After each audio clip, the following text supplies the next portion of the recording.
Most significant day of the tournament. The goalkeeper has conceded the penalty. World Cup.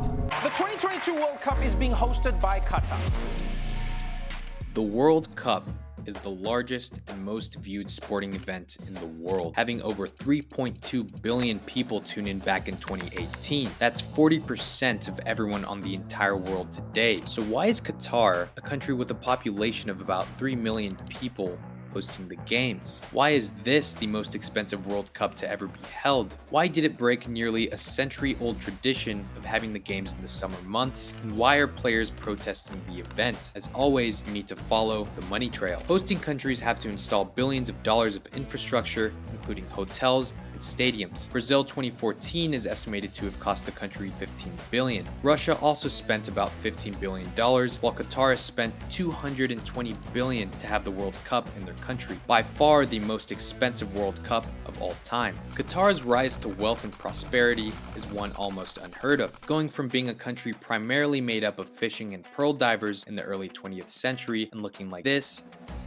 to being one of the richest nations in the entire globe. This is, of course, thanks to the discovery of oil and gas resources that were first extracted in the 1940s. The country has been trying to diversify itself and has invested heavily in other markets. They are most likely trying to catch up to other Goliaths in the Arabian Peninsula, like the UAE and Saudi Arabia. They have been successful in a multitude of ventures, including media, having founded Al Jazeera, the most prominent media company in the Arab nations, real estate, owning billions of dollars of office buildings and hotels around the world, including London and Manhattan, and now requiring the entire world to have all eyes on them in the World Cup. Things are not always as fair or profitable for the hosting country as one might think. Ticket sales, media broadcasting rights, merchandise, and sponsorships are all kept by FIFA and not shared with the hosting country. It is also expected of country bidders to include a generous tax break to FIFA in order to be a competitive suitor for the Cup. Countries lose hundreds of millions of dollars in tax benefits due to these tax breaks. Germany, for example, lost an estimated $272 million in 2006 when they were the hosts due to the tax exemptions. But of course, it is always the citizen that must pay. In 2018, 70% of the funds were acquired by taxpayers in Russia. Of course, it's good to put taxes to use and build good infrastructure for citizens of the country, but many grandiose stadiums are left abandoned after the event, some even used as a parking lot after the fact.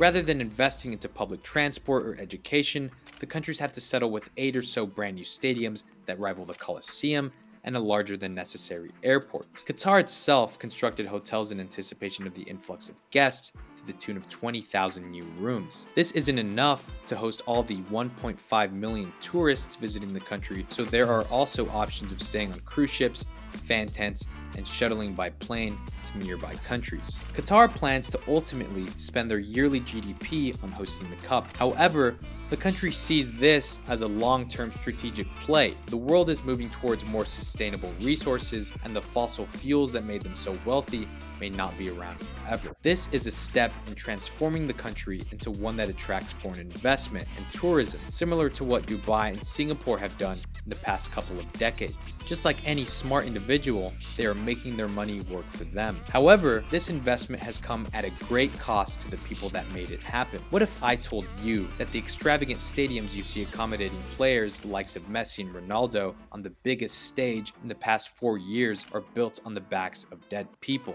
Over 6,500 migrant workers died since Qatar got its bid to host the Cup. Most of these workers came from India, Nepal, and Bangladesh. They were worked year-round for a decade to complete the infrastructure renovations needed. This includes summer months, which can reach 120 degrees Fahrenheit in that region. Workers would make around $220 a month while being cramped in small, unsanitary living quarters. Workers who tried to strike about the conditions they experienced could have their passport confiscated or wage withheld, so workers were forced to continue their taxing manual labor jobs. Many who did survive were left with severe injuries and in some cases are unable to walk anymore. When workers did die in the country, the government refused to perform autopsies on the bodies and claimed 70% of the deaths were due to natural circumstances. This news has come to light and pushed Qatar to have better working conditions. Certain teams like Germany and Denmark are doing silent protests by wearing jerseys that bring attention to the issue. The choice to choose the small country still baffles people to this day. Sure, it is a change of scenery for the FIFA organization, making it the first event of its kind held in the Middle East. However, due to the extreme climate of the area, the World Cup was instead scheduled to begin in November, breaking what had already been established as summer event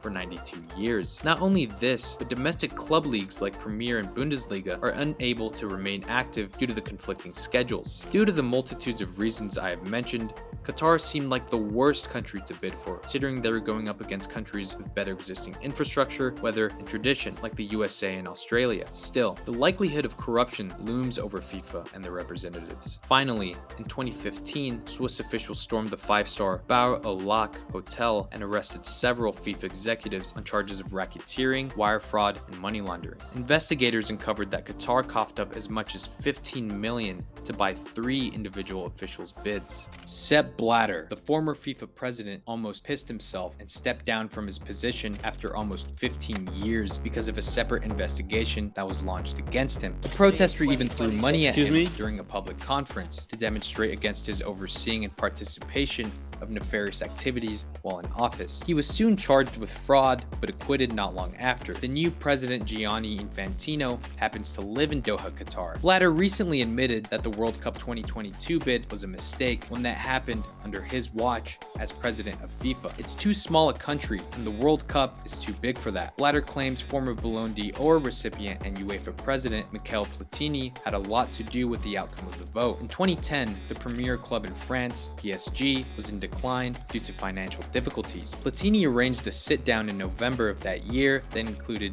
Sheikh Tamim bin Hamad Al Thani and French President Sarkozy. Qatar soon bought PSG in 2011. Blatter has gone on record saying, thanks to the 4 votes of Platini and his team, the World Cup went to Qatar rather than the United States. It was discovered that 16 out of the 22 executives that voted for Qatar were later accused of corruption, not only accepting gifts in monetary form, but taking discounts on natural oil and buying real estate at a high upcharge were some of the colorful ways in which the Qatar government would incentivize the voters. Platini himself has denied these claims even after his son was named chief executive of Berta, a sportswear company owned by Qatar Sports Investments. Powerful people know how to contact the FIFA executives and know just how to speak their language when a mutual favor is desired. Nevertheless, the powers that be, no matter how corrupt or unapologetic they are, continue to thrive and make billions with all of this information now being public knowledge. The tournament is supposed to shatter previous viewership records and pull in over 5 billion viewers from across the world. According to Forbes, FIFA will generate $4.7 billion in the 29 days the competition is held. There always seems to be more than just surface level entertainment and bringing people together through sport.